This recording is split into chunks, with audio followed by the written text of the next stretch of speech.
pessoal do 9º ano, tudo bem com vocês? Aqui é a professora Micaele. Hoje nós vamos revisar o Teorema de Tales. Então, quem será o Tales de Mileto?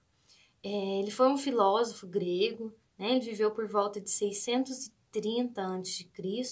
e ele percebeu uma propriedade matemática que envolve um feixe de retas paralelas cortadas por transversais.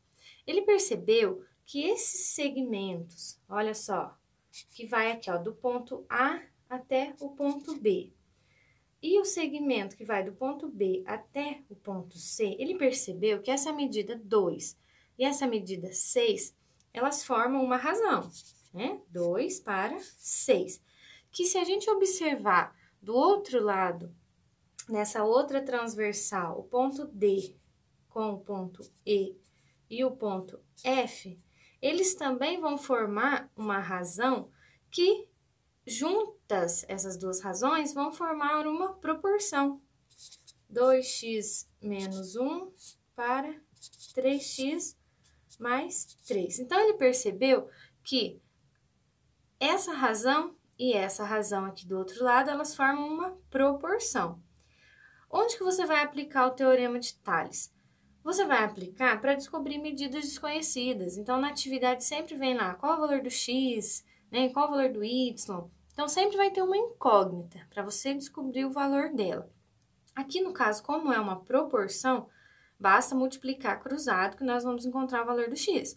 Então, né, o produto dos extremos é igual ao produto dos meios. Então, eu vou multiplicar 2 vezes 3x mais 3, tem que fazer a distributiva. 2 vezes 3x vai dar 6x, 2 vezes 3 é 6. Igual 6 vezes 2x, 12x, 6 vezes menos 1, menos 6.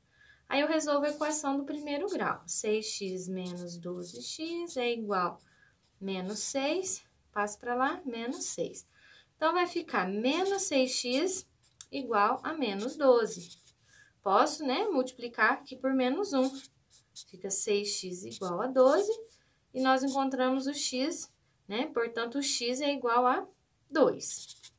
Se o x é igual a 2, só para a gente verificar, né, essa propriedade que Tales de Mileto percebeu. Essa propriedade, olha, se você substituir o x pelo 2 que nós encontramos, 2 vezes 2 dá 4. 4 menos 1, aqui vai ficar 3. Substituindo o x por 2, só para a gente tirar a prova. 3 vezes 2, 6. 6 mais 3 dá 9. Percebam que a fração 2/6, quando eu faço a simplificação, né, por 2, aqui vai ficar 1, por 2 vai ficar 3. E se eu pegar a fração 3/9 e também fizer a simplificação, eu também vou encontrar, ó, 3 dividido por 3 dá 1, 9 dividido por 3 dá 3.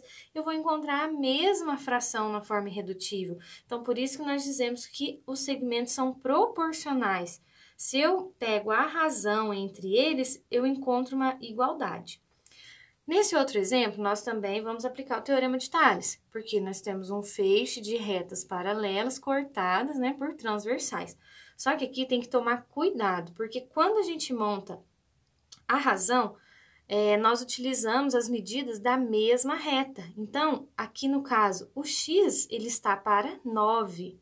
Quando eu for montar aqui, ó, x está para 9, assim como o 8 está para 12. Eu não posso colocar, por exemplo, 8 está para 9, x está para 12, porque aí eu não vou estar utilizando a mesma reta, eu tenho que usar a mesma reta. Então, o x está para 9, assim como 8 está para 12. E aí, eu multiplico cruzado. X vezes 12 vai ficar 12x.